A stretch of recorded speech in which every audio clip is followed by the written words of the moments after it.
Donc là nous allons voir comment installer un logiciel de création de site internet, SPIP en l'occurrence, donc un CMS classique on va dire. Donc une fois qu'on a téléchargé SPIP, eh bien on va le décompresser. Moi je vais faire extraire vers SPIP, voilà.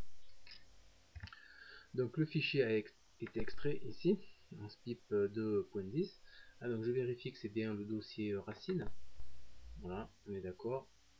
À la racine, on a bien l'ensemble des dossiers qui vont servir à l'utilisation du logiciel ainsi que quelques fichiers. Donc ce dossier SPIP 2.10, eh bien je le copie dans le www de WAMP. Donc clic gauche sur l'icône WAMP et je le colle. Voilà, donc le fichier est collé dans le www de WAMP ici. Je vais le renommer de manière un peu plus explicite en site internet. Voilà. Ouais, on retrouve bien ici l'ensemble des autres logiciels en ligne, le logiciel d'enquête, le magasin de e-commerce, la base de données vTiger, le CRM, gestion de la relation client, et puis ce nouveau site internet.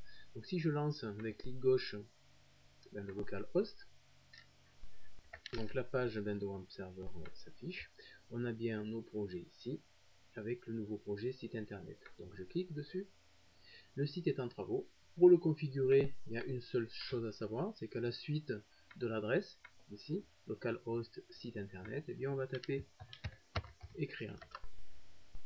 En tapant écrire, on va installer le système de publication, donc on va cliquer sur suivant. On choisit la base de données ici, c'est bien une base de données MySQL. Localhost, ben on est bien d'accord, c'est bien localhost, on est bien localhost.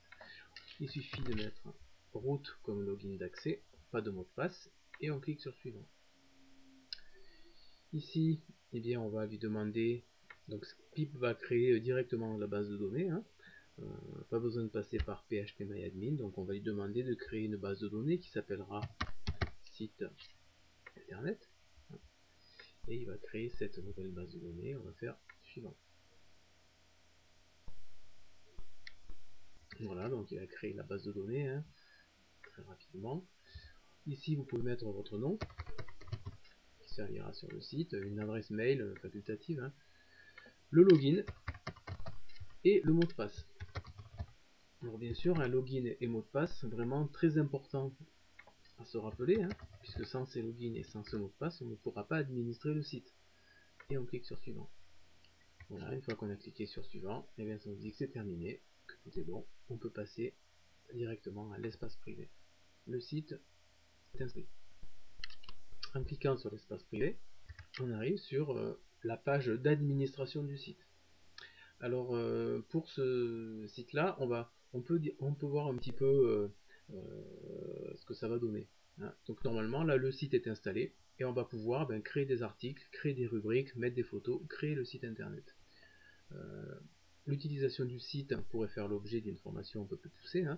On va simplement ici créer une rubrique qu'on pourrait appeler par exemple escalade. On fait enregistrer. À l'intérieur de cette rubrique, on peut créer des articles. On va créer un nouvel article, escalade, on va faire falaise. Voilà. Donc je vais coller ici un petit peu du texte. Et j'enregistre. Voilà. Sur la gauche, je vais publier en ligne. Donc je vais faire apparaître la page. Voilà, il est publié en ligne. Date de publication, 17 décembre 2013.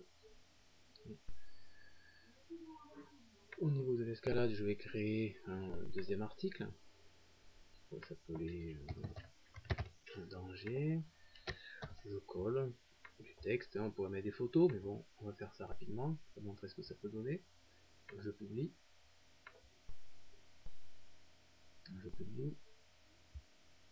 Je me mets à la racine du site et je vais créer une nouvelle rubrique qui s'appellera par exemple parapente. Voilà.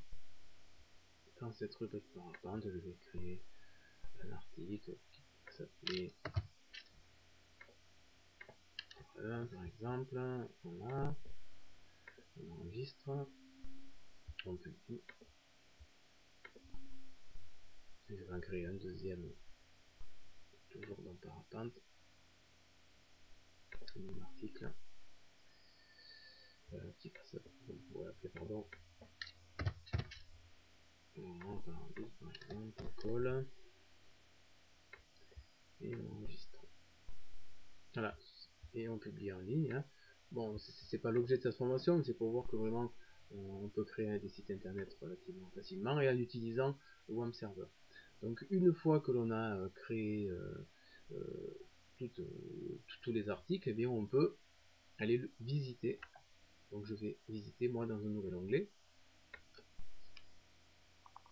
Donc si je vais sur mon site, hein, dans notre onglet, on obtient un site vraiment minimaliste, hein, puisqu'ici il n'a pas été configuré pour une forme un petit peu adaptée, hein, mais on a bien nos rubriques, escalade ici, hein, avec les articles que l'on peut aller voir, hein, ou des rubriques parapente que l'on pourrait aller voir. Voilà. Donc il y a vraiment beaucoup de choses à faire avec ces CMS en fait, hein, notamment leur appliquer des formes de façon assez simple, de façon à avoir vraiment des sites quasi professionnels. Une fois qu'on est sur le site, eh bien on retourne dans l'espace privé avec espace privé ici. Voilà. Bon, on pourrait faire simplement de petites manipulations très simples, hein, en rajoutant un fichier, ce qui nous permet d'avoir une autre forme de site. Voilà, donc là on a vidé le cache, on peut vider le cache des images. Voilà, c'est fini. Si je visite le site dans un nouvel onglet, là il va s'ouvrir ici, en fait, sera vraiment différent. Là, si on se rend sur l'onglet, voilà donc ce qu'on peut obtenir, bien sûr en mettant des logos ici, hein, des menus un petit peu différents là, une mise en page un peu différente. Enfin, voilà, de toute façon c'est très simple pour créer un site avec ces CMS. Et bien sûr, on peut toujours atteindre hein, le site en tapant le nom de l'ordinateur suivi slash site internet, hein, suivi du nom du dossier. On tombe bien sur cette page de site internet. Voilà. Donc bien sûr, avec la possibilité de tous les utilisateurs élèves de se connecter au poste où est installé WAMP Server.